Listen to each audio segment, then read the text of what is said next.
Chez les GG, nous pensons comme JMJ. Dire la vérité. La vérité, qu'elle plaise ou qu'elle blesse, est une pertinente attitude de sagesse. Le journalisme est la plus grande aventure humaine car il est mission, passion, vision, interrogation, immersion, quête de vérité et conquête d'objectivité. Écoutez les GG tous les matins sur Radio Espace en simultané sur Espace TV, Espace Région Bokeh, Labé, Zérékoré, Kindia sur 99.7, Cancan sur 99. Les grandes gueules sur Espace ou la messe des sans-voix. Merci à Sola Media qui relaie cette émission sur Facebook, sur les réseaux sociaux en général. Merci de nous écouter du côté de Farana sur Bamboo FM. Vous nous regardez à la télévision un peu partout dans le monde. Merci de votre fidélité. Nous continuons donc l'émission Les Grandes Gueules pour votre bonheur. Continuez à réagir au 657 39 13 13 ou sur Twitter au hashtag Espace GG. Dans juste quelques minutes, nous prendrons en compte vos différentes préoccupations. Le dialogue politique réclamé par une cinquantaine de partis politiques a été entamé la semaine dernière. C'était plutôt la poursuite de la mise en place du processus. Selon le ministre Mori Kondé, les échanges avec les différentes coalitions ont été fructueux à printemps, mais les politiques continuent d'attendre la synthèse des discussions. Celle-ci devrait donner une orientation claire sur la forme du dialogue souhaité, mais surtout retenu le calendrier et les participants désignés. Nous allons en parler. Nous parlerons également des assises nationales, bien évidemment, sur le contenu, sur ces TDR, ces fameux TDR dont on parle tant avec Modi Bakar Bari. Il est membre actif de l'AVCB, l'association des victimes du Kambouaro. Dans un instant, nous parlerons également, nous reviendrons du côté de la Sogipa pour en savoir davantage et nous parlerons de Media Awards Guinée, certainement avec Antoine Kourouma ou Justin Morel Junior. Mais d'abord, vos réactions sur nos différents canaux. On va partir avec les tutos qui nous écrit en première position. C'est Mamadi Ouarte Diaby qui nous écrit: bonjour les grandes gueules. Cette arrestation de Lilou avec la flagrante violation des petites notions de droit ne visait rien d'autre que de booster la cote de popularité de l'homme, ou bien s'il y avait d'autres qui voulaient l'anéantir, ils ont tout simplement tapé poteau. Hashtag Espace GG. Nous partons avec cet autre Khalifa Gassama qui nous écrit: bonjour les GG, la Guinée est meilleure dans l'élaboration des textes, mais le problème, c'est l'application stricte sur le terrain qui fait défaut. Il n'y a pas de suivi en la matière. Très regrettable. Hashtag Espace GG. Nous partons avec cet autre Mohamed Diakité. Bonjour la team GG. Enfin, Lilou a recouvré sa liberté. Cette affaire d'audio, les démarches sont contestables, mais les personnes impliquées retiendront une bonne leçon après leur séjour à l'hôtel 5 étoiles de Koronti. Une ambition excessive est toujours source de problèmes, il nous dit Mohamed Diakité. Nous continuons toujours sur Twitter avec cette fois-ci CC Jean-Louis Loua, le bourgeois, qui nous écrit: bonjour Diadia, la décision du ministre Ousmane Gawal sur le loyer va faire, c'est pas une décision du ministre, c'est un conseil des ministres que la décision a été prise, sur le loyer va faire du bien à nous les Guinéens en besoin de se loger. La faisabilité et l'application de cette décision restent les grosses questions sur ces maisons donc n'appartenant pas à l'État. Nous partons cette fois-ci avec Amadou, le politologue Diallo. Bonjour les grandes gueules. Il faut des préalables pour prendre certaines décisions. Un gouvernement donc n'impose pas une décision sans pour autant apporter des mesures d'accompagnement. Nous devons donc accroître les logements sociaux. C'est la meilleure alternative possible pour un gouvernement. Nous continuons avec Selou Adams Diallo. Bonjour Diadia. C'est bien de limiter l'avance des loyers à 3 mois. Mais au-delà de cette limitation, le gouvernement doit s'appliquer davantage pour que la procédure soit respectée. Communiquer seulement ne suffit pas, il faut appliquer cette décision. Nous continuons avec Youssef Kaba. La mesure concernant le loyer, quoique palliative, est salutaire et peut donc contribuer à soulager les citoyens.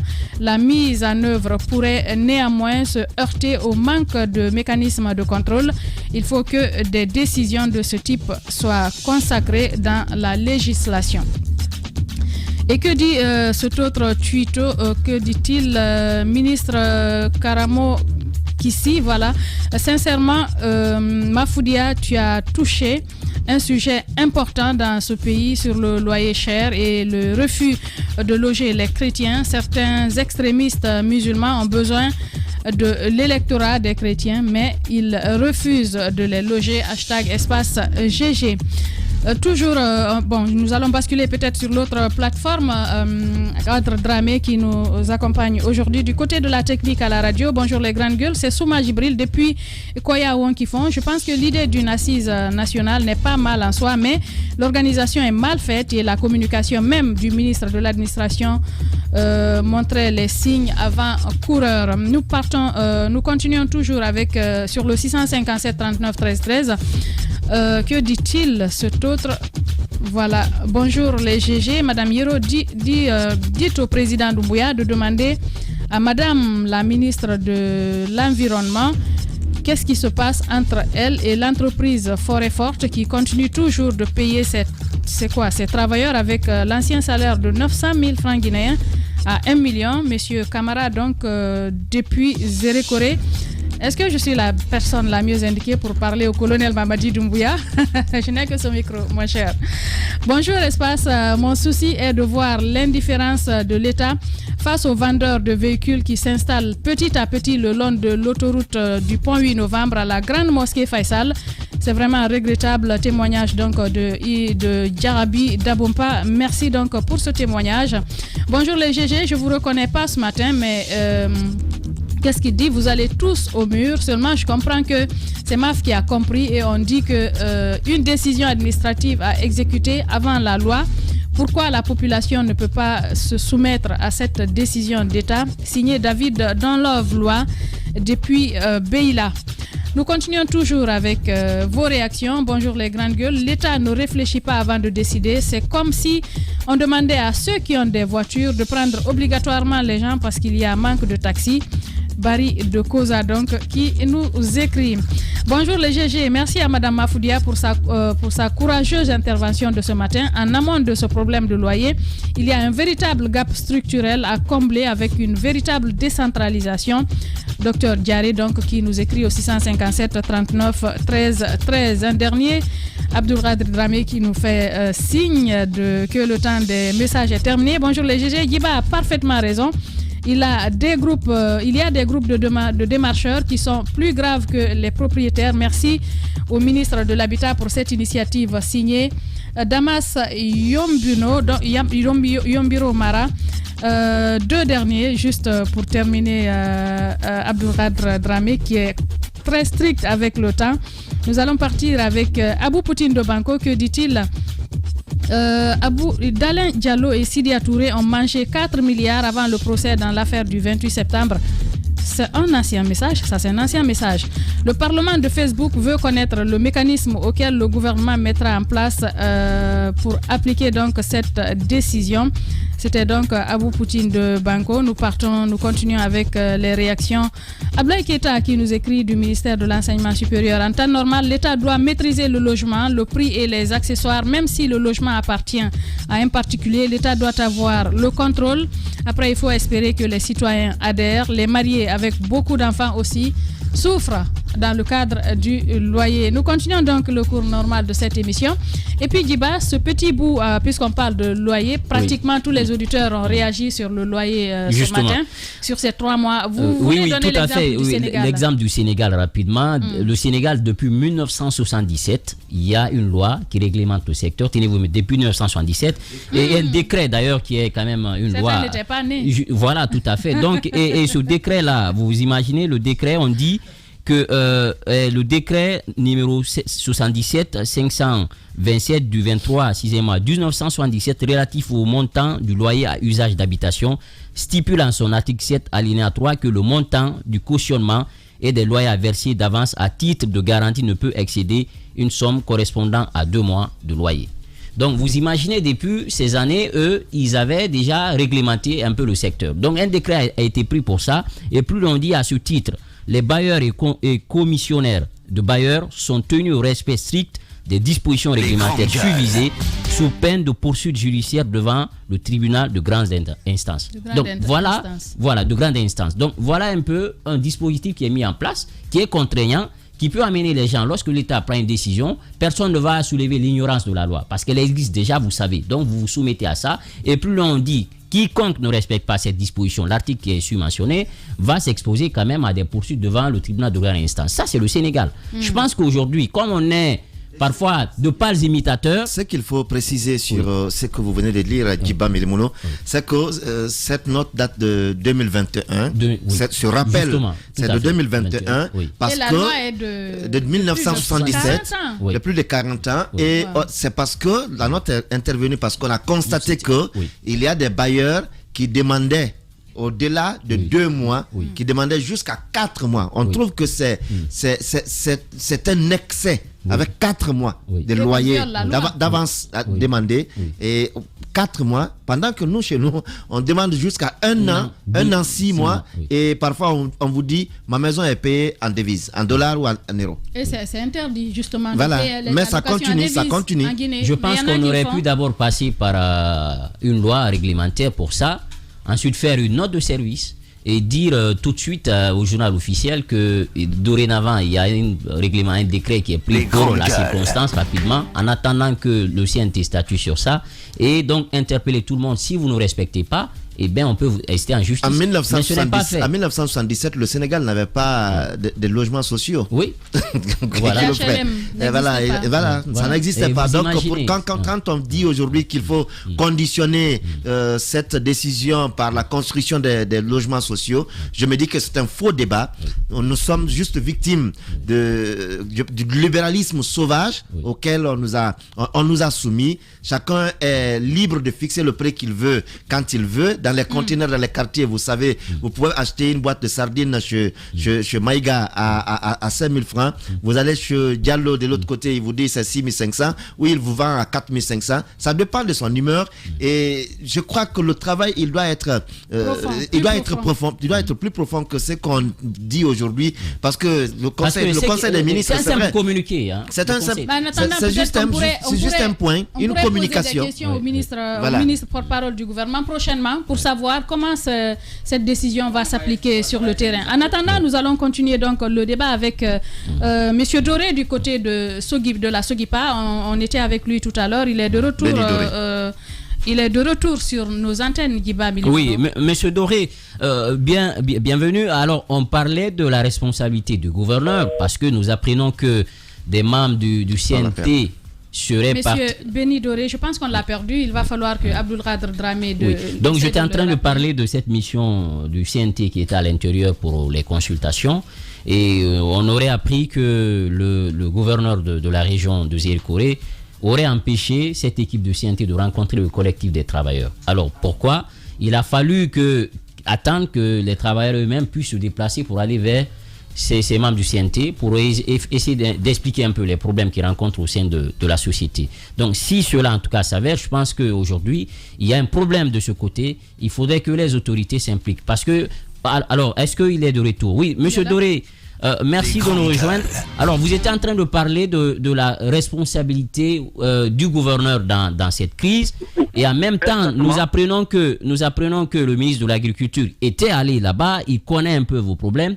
Et qu'est-ce qui se passe? Est-ce que le ministre, finalement, vous l'avez remonté le développement de la situation? Bon, pour monsieur le gouverneur, je vous avais dit le 4 février passé, le ministre de l'Agriculture est venu ici. Et il était accompagné par monsieur le gouverneur. Et ce jour, quand il est arrivé, monsieur le gouverneur, il s'est attaqué à certains travailleurs qui étaient en train de dénoncer la mauvaise gestion de monsieur Michel Béni. Il s'est attaqué ouvertement à eux et on a même une vidéo par rapport à toutes ces déclarations qu'il a eu à faire à cet effet. De monsieur le gouverneur, exactement.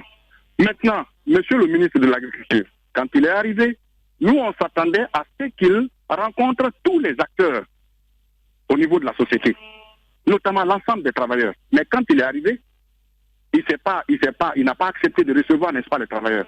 Il est allé justement, il s'est rencontré avec la direction générale, les membres de la direction générale. Les travailleurs étaient sortis massivement pour le réceptionner et pour lui expliquer la souffrance que nous vivons ici à Sogipa.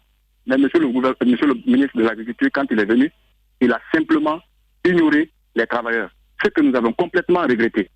Sinon, au jour d'aujourd'hui, à travers le collectif, nous avons transmis des documents liés à la mauvaise gestion de M. Michel Bémy à M. le ministre de l'Agriculture. Mais nous sommes étonnés de constater que jusqu'au jour d'aujourd'hui, M. le ministre n'a fait aucune communication par rapport à cette situation. Donc voilà un peu l'état aujourd'hui, le moral aujourd'hui des travailleurs par rapport à la situation ou bien au comportement ou bien à l'attitude de notre ministre de tutelle. Ça nous surprend. Bien, donc, alors, parlons de ces 29 points de revendication. Vous aviez à un moment donné 29 points de revendication. Il y a eu une rencontre. Je pense que vous avez pu trouver une solution. Quelques points ont été pris en compte. Où est-ce qu'on en est aujourd'hui? Bon, à partir du 7, alors l'inspecteur régional du travail, on s'est rencontré avec lui à Zérékoré pour travailler autour de notre plateforme revendicative. Et donc, des points ont été validés par la direction générale, mais ce qui est sûr, c'est que ces points-là n'ont pas été appliqués, n'ont pas été exécutés. Notamment si nous prenons par exemple la dotation en produits pharmaceutiques. Au jour d'aujourd'hui, quand vous venez, n'est-ce pas, dans notre centre de santé, il n'y a quasiment pas de produits au jour d'aujourd'hui. L'équipement des travailleurs, il n'y a pas d'équipement aujourd'hui. Quand vous allez dans les plantations, vous allez dans les usines, vous venez au garage, les travailleurs n'ont pas d'équipement. Les moyens de transport pour les travailleurs qui vont dans les plantations, au jour d'aujourd'hui, ces travailleurs-là n'ont pas de moyens de transport. Donc, les travailleurs sont complètement laissés pour compte par cette nouvelle direction, par M. Michel Bémy. Pourtant, quand il est arrivé, il a demandé à tous les travailleurs de faire de l'effort pour l'accompagner par rapport à la sortie de la crise. Et donc, sur ce point, les travailleurs ont accepté de renoncer à certains de leurs avantages à hauteur de 30 milliards de nos francs. Depuis juillet 2019 jusqu'à nos jours, les travailleurs ont accepté de renoncer à leurs avantages, notamment la location des véhicules et des motos pour les cadres et les agents de maîtrise et les ouvriers, la dotation en carburant et nos primes, certaines de nos primes. Nous avons renoncé à tous ces avantages-là pour une valeur aujourd'hui estimée à plus de 30 milliards, de 2019 jusqu'à nos jours. Mais malgré tout ça, nous continuons encore de végéter dans la crise. Et ce qui nous a amené ce matin à aller en grève, c'est que nos amis de Conakry, depuis le lundi passé, ont fermé la direction générale. Donc, l'antenne à Conakry. Ils sont allés pour rencontrer les nouvelles autorités. Et donc, nous avons décidé de regrouper nos amis ici à la base pour les faire la restitution par rapport à ce qui se passe à Conakry. Donc ça s'est passé le mardi et le mercredi. Alors qu'est-ce qui se passe? Hier, à notre grande surprise, il y a, n'est-ce pas, les représentants du directeur général ici sur le site Adjeke qui ont pris une note pour suspendre tous les acteurs, tous les responsables, n'est-ce pas, du collectif. Les suspendre et en disant qu'on les accorde, qu'on les donne une mise à pied de 10 jours. Donc une mise à pied conservatoire. Après quoi, on allait nous licencier. Donc c'est ce qui nous a vraiment fait mal. On s'est dit, mais pourquoi ces gens peuvent prendre une telle décision? Dans la mesure où, depuis que nous avons commencé, nous sommes pacifiques. Nous ne sommes jamais attaqués aux installations, n'est-ce pas, de notre entreprise. Nous cherchons à préserver les acquis de cette société. Mais pourquoi alors on peut nous traiter, parce que dans leur motif, ils disent que nous avons fait l'insubordination et nous avions, n'est-ce pas, incité les gens à la grève. Mais je ne sais pas de quelle grève il s'agit. Nos amis, depuis Conakry, ils sont en grève, depuis le lundi. Mais quand on décide, n'est-ce pas, de parler, de faire la restitution à nos collègues ici à la base, on trouve que ça, c'est une mauvaise chose. Et la solution qu'on trouve, au lieu de nous appeler pour négocier, pour parler avec nous, et ils prennent une note de service pour nous suspendre. Donc, c'est ce qui nous a amené, n'est-ce pas, à accompagner nos amis. Monsieur Bény Doré, membre du collectif des travailleurs de la Sogipa. Allez-y, dernière question. Dernière question, Monsieur Doré. Vous fait réagir sur ces 3 factures, parce que nous apprenons que vous avez transféré ces factures à Monsieur le ministre de l'Agriculture. Les factures ont été payées à Dembo Consulting. La première facture, c'est 112 000 euros, plus d'1 milliard de nos francs. Et pour, dit-on, l'installation, en tout cas, d'un logiciel dans votre entité pour les codes barres dans le transfert des marchandises. Est-ce que ce logiciel aujourd'hui est opérationnel? C'est la première question. Et pour finir, les deux autres factures sur la transition énergétique, l'utilisation des cartes magnétiques à hauteur de 70 000 € et les 35 000 € par rapport à un autre service au sein de l'entité concernant l'utilisation du carburant. Est-ce que toutes ces trois factures-là aujourd'hui qui ont été payées, sur le terrain, le travail a été fait? Monsieur Djiba, je suis vraiment au regret de vous informer que ça, c'est des montages de toutes pièces effectués, n'est-ce pas, par le directeur général. Tout ce que vous dites, que ce soit, n'est-ce pas, les cartes magnétiques, que ce soit, n'est-ce pas, cette entreprise Demo Consulting, que ce soit l'entretien, n'est-ce pas, des pistes, je vous assure que ça a été un alibi pour le directeur général pour faire sortir de l'argent, pour dilapider, n'est-ce pas, les ressources, n'est-ce pas, de cette entreprise. Et mieux que ça, je vais vous informer sur autre chose. Cette affaire, ce monsieur de cette entreprise Demo Consulting, qui est d'ailleurs une entreprise fictive qu'on ne connaît même pas, alors on nous a fait croire qu'on va construire, n'est-ce pas, des antennes pour l'interconnexion ici. Alors, quand vous venez ici, ils ont mis ces antennes-là un peu partout, mais je vous assure, au jour d'aujourd'hui, nous n'avions pas de réseau Internet. Rien ne fonctionne ici. Et pourtant, ils ont débloqué des milliards pour ce projet-là. Mais rien n'est fait ici. Il n'y a pas de connexion Internet. Il n'y a pas de carte magnétique. Les pistes ne sont pas entretenues. Il n'y a pas de logiciel, n'est-ce pas, pour la vente. Il n'y a pas de nouveau logiciel. Absolument rien. C'est pourquoi nous vous disons que, franchement, le directeur, M. Michel Bémy, et son directeur de gestion, ce belge, ce soi-disant belge, qui nous avait promis ciel et terre. C'est le débat de personne. Allez-y, monsieur Doré. Alors, nous voudrions savoir, est-ce que, parce que vous disiez que la direction ici a été fermée, est-ce que chez vous ça va, ou bien c'est tous les travailleurs qui constituent votre collectif, ou bien il y a une partie des travailleurs qui sont à l'œuvre, je veux dire, qui continuent le travail? Non, au jour d'aujourd'hui, le collectif parle au nom de l'ensemble des travailleurs, n'est-ce pas, de la SOGIPA. Et donc, ceci dit, tous les travailleurs au jour d'aujourd'hui sont prêts et décidés à aller en grève. Mais pour ce premier jour, nous avons décidé, n'est-ce pas, de fermer l'administration générale. Donc au niveau de l'administration, il n'y a pas d'activité. Nous avons laissé la chance, n'est-ce pas, aux usines de fonctionner pour aujourd'hui. Pour aujourd'hui, et après la journée d'aujourd'hui, nous serons amenés, n'est-ce pas, à fermer, n'est-ce pas, les usines. Parce que d'ailleurs, il n'y a même pas de carburant. Je vous apprends qu'il n'y a pas de carburant. Donc, la production qui est là, la production qu'on a envoyée sur le carreau, donc les régimes, c'est juste pour produire ça aujourd'hui, et après la production d'aujourd'hui, il n'y a plus rien. Donc, nous allons profiter pour fermer, n'est-ce pas, aussi les usines à partir de demain. Mais pour le moment, c'est l'administration générale, n'est-ce pas, qui ne fonctionne pas. Et ensuite, je voulais vous rappeler quelque chose. Pendant ce temps, nous apprenons que monsieur le gouverneur a déployé, n'est-ce pas, tout un groupe de militaires pour venir à Dieké, à la Sogipa, pour venir, n'est-ce pas, nous arrêter. Donc, nous sommes là et nous attendons l'arrivée, n'est-ce pas, de ces militaires. Bien, Monsieur Béni Doré, membre donc du collectif des travailleurs de la Sogipa. En tout cas, bon courage et nous continuons donc le cours normal de cette émission. Sans transition, Jacques Léo-Aleno, on va parler des assises, mais bien évidemment, ce dialogue, avec ces informations qu'on a eues, on avait prévu d'avoir un politique qui a désisté donc à la dernière minute. Mais on va prendre quelqu'un pour parler des assises. Des assises, c'est mieux puisque les politiques, je crois, pour l'instant, ils réfléchissent. Ils réfléchissent d'abord à quoi dire par rapport au dialogue. Pour les assises, il faut déjà noter qu'hier nuit, on nous a fait une communication en Conseil des ministres qui vient nous conforter dans tout ce que nous avions dit au départ. C'est que c'est à partir de maintenant que le Premier ministre va mettre en place le comité.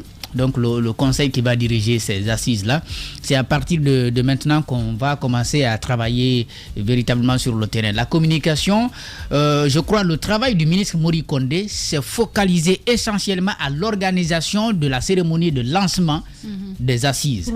Mais les assises proprement dites n'ont pas encore démarré parce que le Premier ministre n'a pas encore mis en place ce comité. Et c'est hier, en Conseil des ministres, le président l'a invité à le faire. faire. Maintenant, on peut continuer à se poser des questions sur comment ça va se faire, puisque le décompte a déjà commencé. Ils ont donné un calendrier, c'est du 22 mars au 29 avril. Nous sommes aujourd'hui 25. Donc, nous nous approchons de la fin carrément de la fin alors que ça n'a pas commencé. De la fin alors que ça n'a pas commencé. C'est quand même difficile à comprendre la façon dont on a voulu engager cette procédure-là. Alors, nous allons partir sur le terrain parce qu'on se posait la question de qui participe à ces assises, de comment elles devraient se passer. Nous allons donc avoir comme répondant Modi Bakar Bari, les membres de l'AVCB, Mafoudia Bangoura. Bonjour monsieur, merci de nous rejoindre. Oui, bonjour Mafoudia. Alors, ces assises, on s'attendait quand même déjà au lendemain du lancement que les travaux commencent. Comment comprendre à date qu'il n'y ait rien? Comment est-ce que vous l'expliquez? Est-ce qu'à votre niveau, vous avez des réponses? Écoutez, bon, pour le moment, comme vous et comme la plupart des Guinéens, nous sommes en attente un peu nous sommes en attente de la déclaration formelle par rapport au processus qui va encadrer le démarrage de ces assises. Comme il n'y a pas eu d'informations préalables, notamment des termes de référence pour fixer les missions, le cadre, le format, donc nous sommes tous en attente de savoir exactement de quoi ces assises seront faites, quelle pourrait être la mission, sur quelle base le travail va se dérouler. Donc à partir de ces informations-là, évidemment, chacun aura une opinion et en conséquence prendra une position, j'imagine. Est-ce que vous ou votre structure, vous faites partie de ceux qui se sentent exclus de toute la démarche qui nous a menés vers le lancement de ces assises? Est-ce qu'avec ce retard, on peut espérer que vous soyez dans la démarche pour pouvoir cette fois-ci avoir des assises plus inclusives? Parce qu'on a vu que beaucoup ont boudé ne serait-ce que la cérémonie de lancement. Et vous étiez à la cérémonie d'ouverture de ces assises, M. Barry? Oui, effectivement, nous sommes représentés là-bas. Toute la délégation qui a été faite à l'association des victimes et à l'association des organisations des droits de l'homme. Donc notre secrétaire exécutif était là-bas. Encore une fois, on était dans l'écoute, dans la compréhension. Donc nous y étions.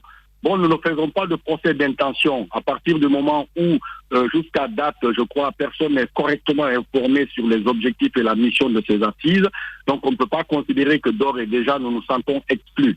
Vraiment, nous évaluerons sur pièce qu'est-ce qui va être dit. Nous avons organisé quelques jours avant, la semaine dernière, une conférence de presse donc de l'ensemble des associations de victimes et des organisations de défense des droits de l'homme pour un peu expliquer quels sont les préalables, quels sont les postulats qui vont guider notre participation effective. Donc nous attendons véritablement d'avoir ces informations-là et à partir desquelles nous allons nous prononcer.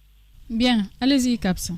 Alors, M. Barry, parlant de ces assises nationales-là, est-ce qu'on peut voir là-dedans une impréparation ou une sorte de précipitation qui peut se décrire par, si vous voulez, une sorte de diversion du colonel Mamadi Doumbouya et donc du CNRD à vouloir retarder la durée de la transition. Déjà, il y a 61 partis politiques d'entame de jeu qui s'excluent de ces assises nationales. On a 12 ONG des droits de défense qui également décident de ne pas participer à ces assises-là. Est-ce que vous pensez que finalement on ne se lance pas dans une activité dont la conclusion finale serait le fait que les gens ne puissent pas partager ce qui en découle comme résultat de ces assises qu'on ne connaît même pas à l'entame? Bon, écoutez, encore une fois, il y a beaucoup de spéculations, justement par manque de concertation préalable, par manque d'information. Donc chacun y va de son couplet, n'est-ce pas? Il faut être pragmatique, il faut analyser les faits et à partir desquels on prend une décision. Seulement ce que nous avons, ce sur quoi nous avons insisté lors de notre conférence de presse et par rapport au préalable. Et c'est le cas pour pas mal d'entités de la société civile et peut-être même d'autres entités à titre individuel. Nous avons informé, nous avons expliqué et nous considérons que véritablement un document de référence qui a été élaboré de 2012 à 2014-2015 par la Commission provisoire de réconciliation nationale est disponible. Ce document a fait une large concertation sur les questions mémorielles dans notre pays. Et ce rapport final a vraiment décrit de manière précise comment tout ce processus peut être mené à la satisfaction de la majorité des Guinéens. Parce que la plupart des Guinéens a été consulté, a été concerté, et ce rapport qui a bénéficié du soutien de la communauté internationale, notamment le PNUD, notamment le Haut Commissariat des Nations Unies pour les droits de l'homme. Nous avons donc expliqué cela en disant que ce document doit être la référence. Et il suffit peut-être de le réactualiser pour la période 2016-2021 pour avoir une vision globale de la question de la réconciliation en Guinée de 1958 à 2021. Et une des grandes recommandations de ce rapport final, une des grandes conclusions, c'est de légiférer en mettant en place une commission vérité, justice, réconciliation, de meubler cette commission par des personnes à haute probité morale, parce que c'est important que la moralité soit au-dessus de tout ça, et que donc cette commission puisse faire son travail de manière structurée, de manière indépendante, avec un pilote, avec un cadre de travail, justement ce rapport final. Donc je crois que tout le monde gagnerait à exploiter ce rapport et permettrait à ce moment-là au CNRD de s'occuper d'autres aspects de la transition. Cette question est complètement traitée par le rapport final de la CPRN.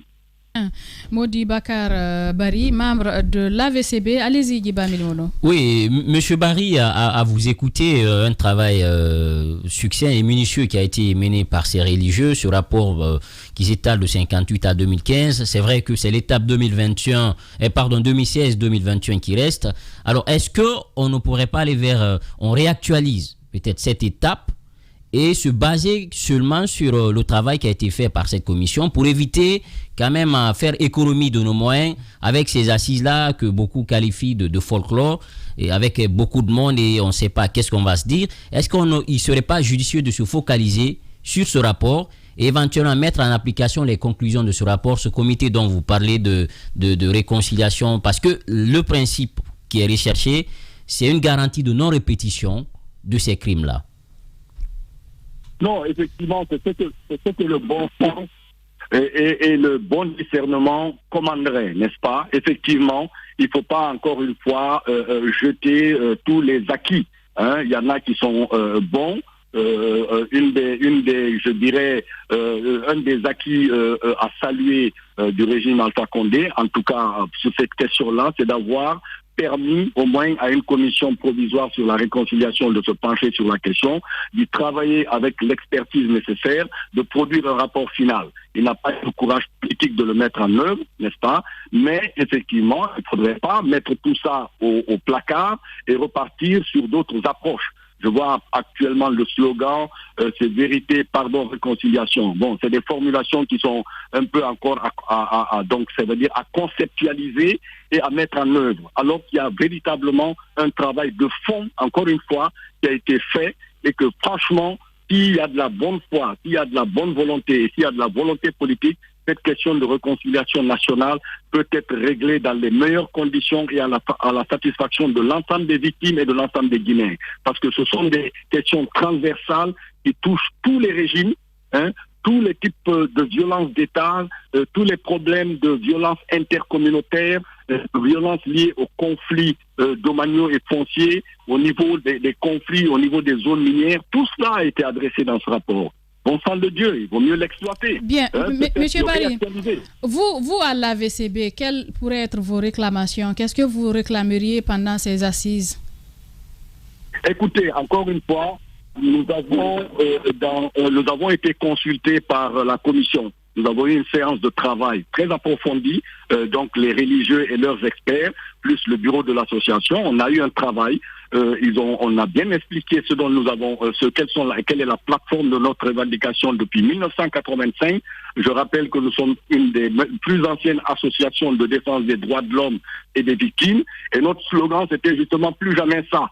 Nous voulions qu'on traite cette question pour ne pas qu'il y ait de la répétition. Donc, la question des fausses communes. Même une question hautement morale hautement religieuses. Vous imaginez aujourd'hui des milliers de familles ne savent pas où sont enterrés les corps de leurs parents, ne serait-ce que pour aller avoir un lieu de recueillement. Cela est quand même quelque chose d'inacceptable dans le contexte actuel.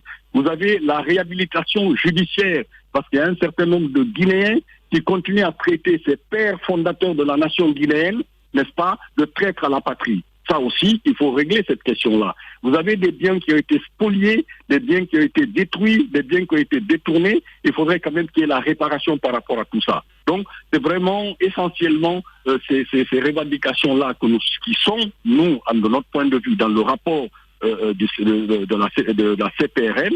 Et si nous sommes appelés encore à les reconfirmer ou à reparler, à ce moment-là, nous sommes toujours prêts à aller en discuter. Mais il faut que le format du rapport final soit véritablement le cadre de référence. Je ne dirais pas exclusif, mais en tout état de cause, on ne peut pas réinventer plus structuré que ça dans le contexte où on est dans un régime d'exception, où on se regarde en chaîne de faïence. De grâce, réexhumons ce document. Il est consensuel, il est d'une qualité totalement irréprochable, et puis je pense que ça pourra nous faire avancer. Bien, Modiba Karbari, merci d'avoir répondu à nos questions ce matin. Je rappelle que vous êtes membre actif de l'Association des victimes du Camboiro. Chez les GG, nous pensons comme JMJ. Dire la vérité. La vérité, qu'elle plaise ou qu'elle blesse, est une pertinente attitude de sagesse. Le journalisme est la plus grande aventure humaine car il est mission, passion, vision, interrogation, immersion, quête de vérité et conquête d'objectivité. Écoutez les GG tous les matins sur Radio Espace en simultané sur Espace TV, Espace Région Bokeh, Labé, Zérékoré, Kindia sur 99.7, Cancan sur 99. Les grandes gueules sur Espace ou la messe des sans-voix.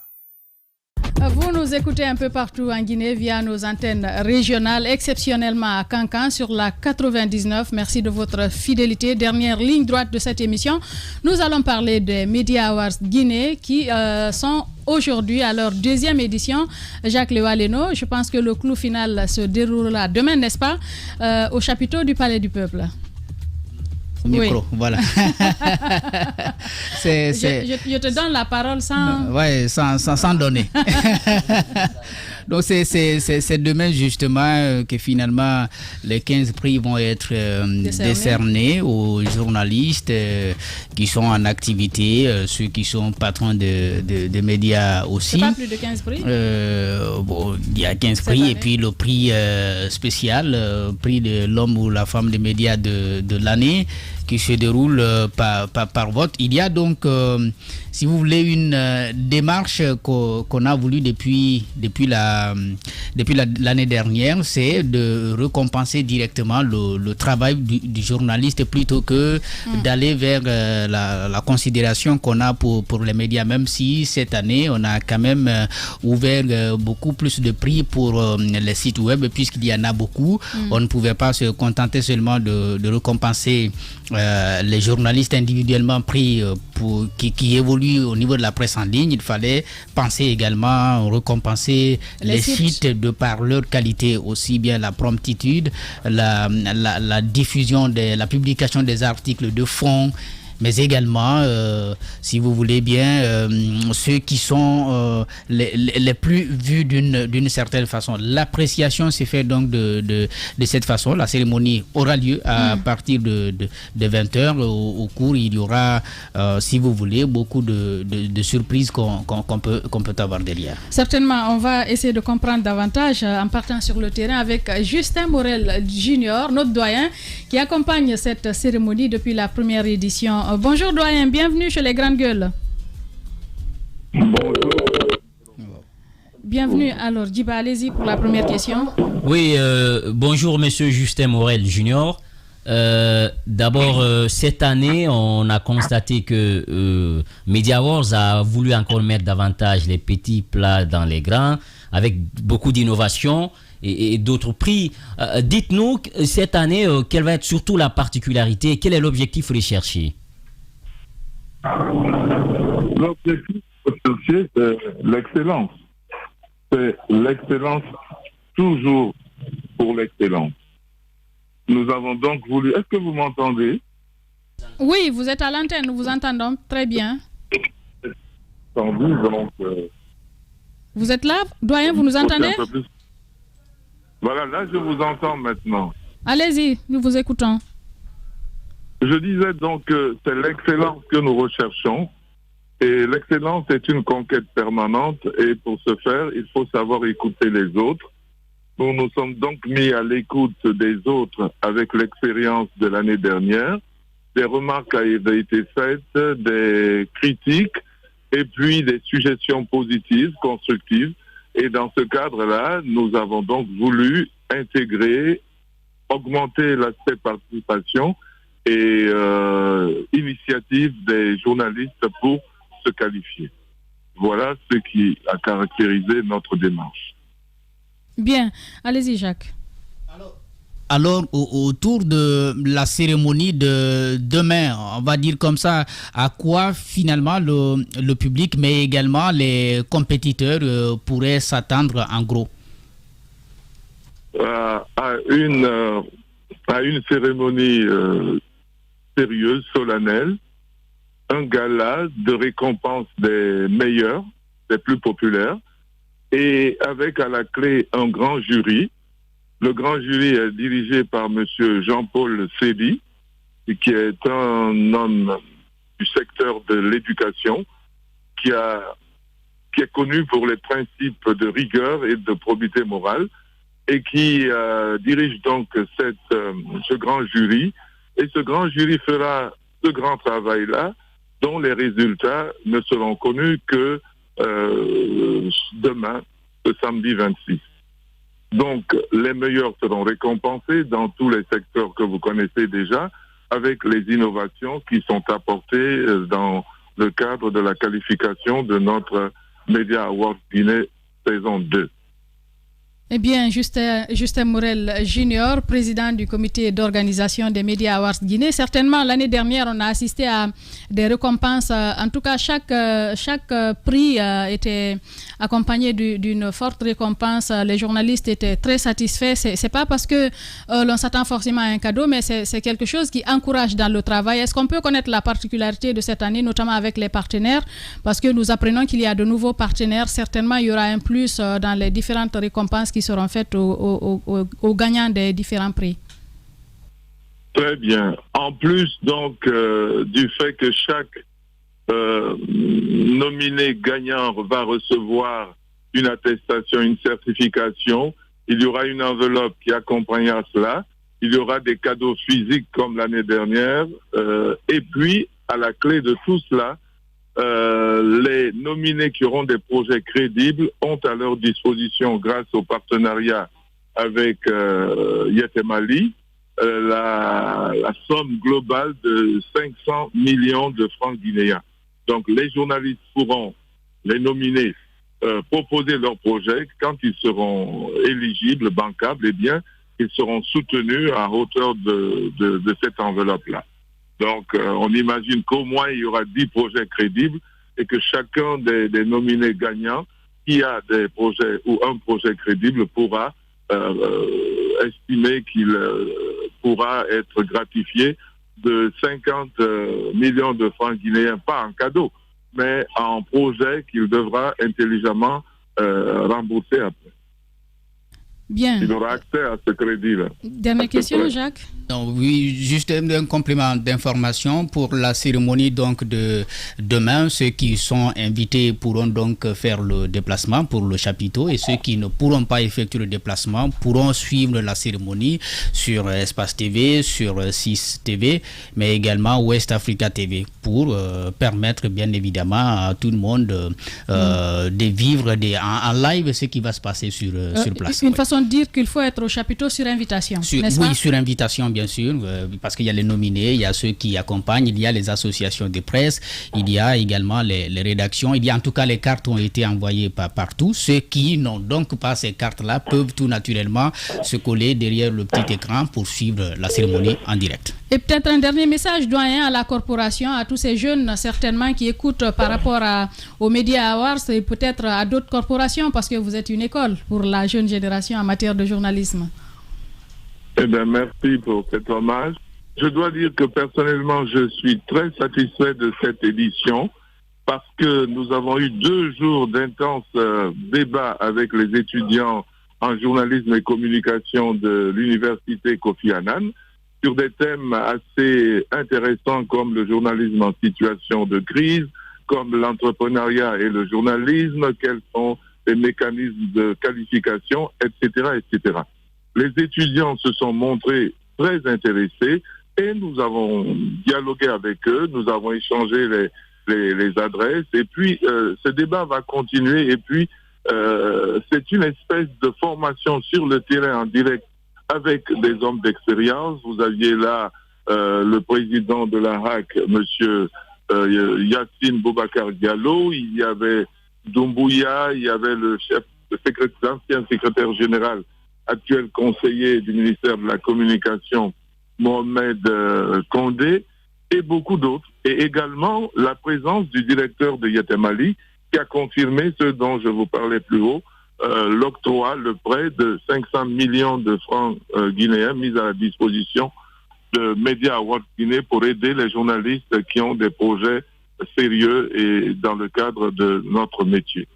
Bien, Justin Morel Junior, président du comité d'organisation des Media Awards Guinée. Merci doyen d'avoir accepté de répondre à nos questions ce matin.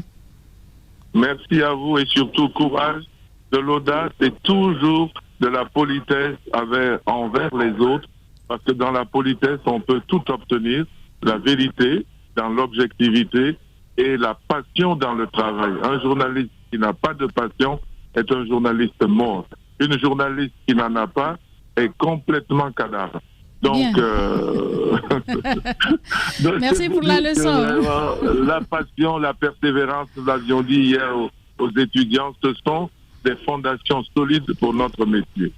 Bien, merci au doyen pour cette leçon de vie. C'est comme cela qu'on se quitte ce vendredi, avec le plaisir de vous retrouver la semaine prochaine, lundi, certainement avec le Turbo aux commandes. Merci à Abdoulrahman Dramé qui a géré les sons du côté de la radio.